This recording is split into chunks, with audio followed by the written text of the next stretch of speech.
سنیے اور سر دھنیے اور سوچئے کہ اصل کمزوری کہاں آئی ہے۔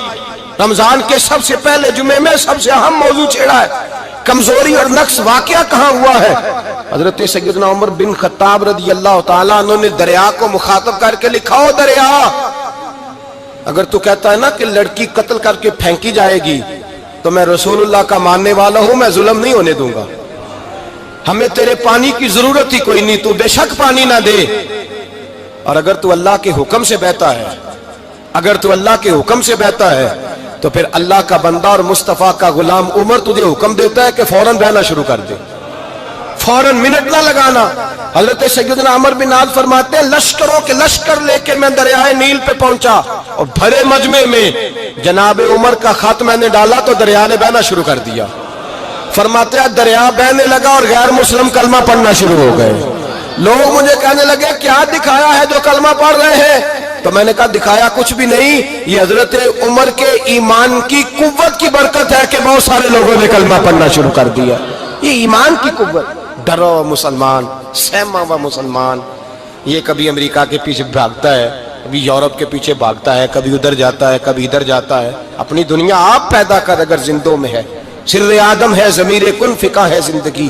جب ایمان کی طاقت پیدا ہوتی ہے، جب قوت پیدا ہوتی ہے، پھر انسان کے اخلاق سمر جاتے ہیں، پھر اس کا نظریہ سیدھا اللہ رسول کی ذات پر جا کے کھڑا ہوتا ہے۔ جنہیں آزمایا گیا تھا حضرت ابو بصیر رضی اللہ تعالیٰ، ہمیں تو تھوڑا سا جھٹکا لگ جائے نا مذہب کا، تھوڑا سا لوگ دین کی طرف آتے ہیں تو اس میں نا تھوڑی تکلیف ہے۔ صحیح بخاری کی حدیث، اس میں تکلیف ہے، سچ کہہ رہا ہوں۔